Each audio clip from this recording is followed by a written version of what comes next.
வாழ்க வளமுடன். ஓம் நமச்சிவாய. அனைத்து தமிழ் உள்ளங்களுக்கும் வணக்கம். கடன் இல்லாத மனிதனே இல்லை. பணக்காரனுக்கும் கூட அவன் தகுதிக்கு ஏற்ப கடன் நிச்சயமாக இருக்கும்.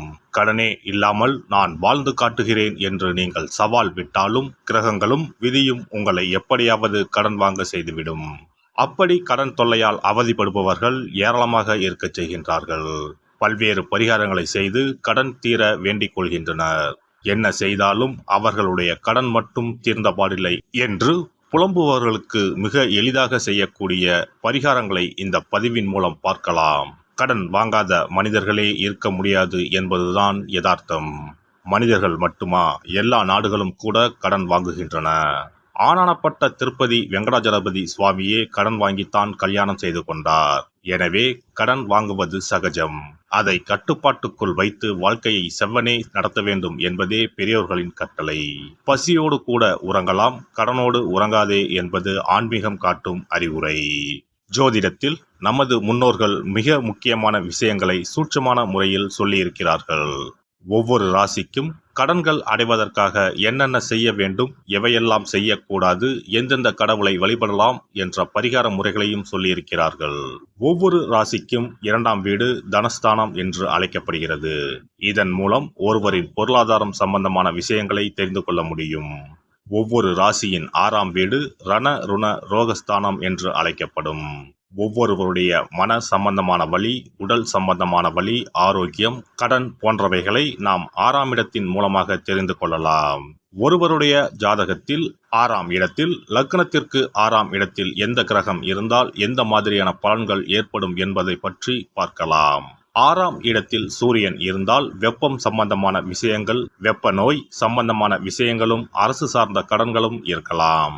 சந்திரன் இருந்தால் நீர் சம்பந்தமான பிரச்சனைகளும், சீக்கிரமே அடையக்கூடிய கடனும் இருக்கலாம். செவ்வாய் இருந்தால் இரத்தம் சம்பந்தமான பிரச்சனைகளும், பூமி சம்பந்தமான கடனும் இருக்கலாம். இவர்களுக்கு மருத்துவ செலவுகள் அடிக்கடி ஏற்படும். புதன் இருந்தால் நரம்பு சம்பந்தமான பிரச்சனைகளும், பணம் சம்பந்தமான பிரச்சனைகளும் இருக்கலாம். குரு இருந்தால் வயிறு சம்பந்தமான பிரச்சனைகளும், தெய்வ கடன் சம்பந்தமான விஷயங்களும் இருக்கலாம். சுக்கிரன் இருந்தால் மறைவிடங்களில் பிரச்சனைகளும், கொடுக்கல் வாங்கலில் சில சிரமங்களும் இருக்கலாம். சனி இருந்தால் முழங்கால், முழங்கை, இடுப்பு சம்பந்தமான இடங்களில் பிரச்சனைகளும், பூமி சம்பந்தமான இடங்களில் பிரச்சனைகளும் இருக்கலாம். ராகு இருந்தால் முகம் சம்பந்தமான பிரச்சனைகளும், பூர்வீக வழியில் சொத்துக்கள் பிரச்சனைகளும் இருக்கலாம். கேது இருந்தால் ஞாபக மறதி சம்பந்தமான விஷயங்களில் சிறிது இரக்கங்களும், கையிருப்பு சம்பந்தமான பிரச்சனைகளும் ஏற்படும். இனி உங்கள் ராசிக்கான கடன் தொல்லை நீக்கும் வழிபாடுகள் என்ன, ஆன்மீகம் காட்டும் பரிகாரங்கள் என்னென்ன, செல்ல வேண்டிய ஸ்தலம் என்ன என்பதனை பற்றி காண்போம். உங்கள் வாழ்வில் கடன் அடைந்து வளமும் நலமும் செல்வ செழிப்பும் பெற்று வாழ்வில் உயரிய நிலையை அடைய எல்லாம் வல்ல எம்பெருமானை வேண்டி விரும்பி கேட்டுக்கொள்கிறேன். விருச்சிக ராசி. விருச்சிக ராசி என்பது காலப்புருஷ தத்துவத்தில் 8வது ராசியாக உள்ளது. இது ஒரு பெண் ராசியாகும். வடமொழியில் விருச்சிகம் என்பது தமிழில் தேல் என்று பொருள்படும். விருச்சிக ராசியின் அதிபதி செவ்வாய் பகவான் ஆவார். ரண ருணாதிபதி ராசிநாதன் செவ்வாய் பகவானே ஆவார். விருச்சிக ராசி பெண் தளபதி ராசி என அழைக்கப்படுகிறது. ஒரு நாட்டின் பெண் மந்திரிகள், முக்கிய முடிவுகளை எடுக்கும் நீதித்துறையில் பணியாற்றும் பெண்கள், பூமி சார்ந்த விஷயங்களுக்கு இந்த ராசி முக்கியமானதாகும். வேலை செய்யும் இடத்திலும் உங்களுக்கென்று தனி மரியாதையும், உங்கள் வேலையில் நீங்கள் தனித்துவம் மிக்கவராகவும் விளங்குவீர்கள். சரியான நேரத்திற்கு வேலைக்கு செல்வது, கொடுத்த வேலையை சரியான நேரத்தில் முடிப்பது போன்ற குணங்கள் உங்களிடம் உண்டு. தனவாக்கு குடும்பாதிபதி குரு, லாபஸ்தானாதிபதி புதன் என்பதனால் பொருளாதார நிலை சீராகவே இருக்கும். சீரான ஏற்றம் இருக்கும். திருமணத்திற்கு பிறகு பொருளாதார நிலை இரட்டிப்பாவதற்கும் வாய்ப்பு உண்டு. வாழ்க்கை துணை அதிக செலவு செய்தாலும் உங்களின் சிக்கனத்தால் பொருளாதார ஏற்றம் உண்டாகும். குடும்பத்தை விட நண்பர்களுக்கு செலவு செய்வது, கடன் கொடுப்பது போன்றவற்றை குறைத்து கொண்டால் வாழ்வு வளம் பெறும். வளர்பிறையில் திங்கள் செவ்வாய் ஆகிய நாட்களிலும், தேய்பிறையில் வியாழன் வெள்ளி ஆகிய நாட்களிலும் கடன் கொடுப்பது, வாங்குவதை தவிர்ப்பது நல்லது. கடன் அடைவதற்கான பரிகாரம்: முருகன் மற்றும் காவல் தெய்வங்கள் ஆகிய தெய்வங்களை வணங்கினால் நன்மைகள் வரும். மேற்கு மற்றும் வடக்கு நோக்கி கடனை அடைப்பது நன்மை தரும். செவ்வாய் மற்றும் வியாழக்கிழமைகளில் கடன் அடைப்பதை தொடங்கினால் சீக்கிரம் கடன் அடையும்.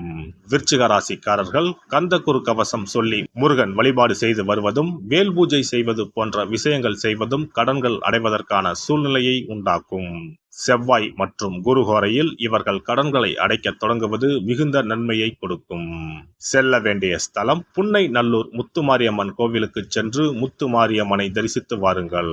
இத்தலம் தஞ்சாவூருக்கு அருகே 8 கிலோமீட்டர் தொலைவில் அமைந்துள்ளது. சிறப்பு வழிபாடு. குலதெய்வ வழிபாடு குறைகளை தீர்க்கும். முந்தைய வினைகளின் காரணமாக உண்டான கடன் தொல்லைகளிலிருந்து மீள குலதெய்வ வழிபாடு உங்களுக்கு துணை செய்யும்.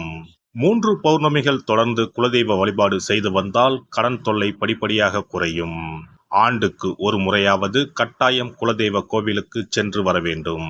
குலதெய்வ கோவில் தூரமாக இருப்பவர்கள் அல்லது குலதெய்வமே தெரியாதவர்கள் 5 முக விளக்கு வைத்து நெய்யிட்டு தீபமேற்றி முடிந்த அளவு படையலிட்டு வழிபட வேண்டும்.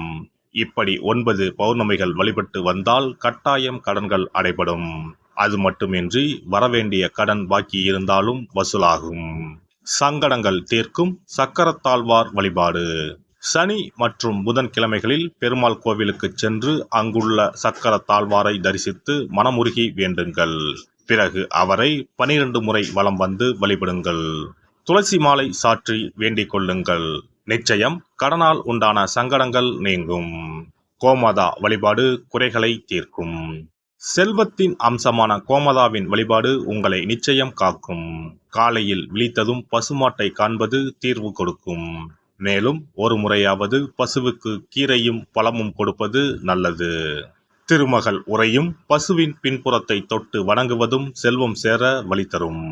குளிகை நேரத்தில் வாங்கிய கடனில் ஒரு பங்கை அடையுங்கள். நிச்சயம் முழு கடனும் தீரும். அதுபோல குளிகை நேரத்தில் கடனே வாங்காதீர்கள்.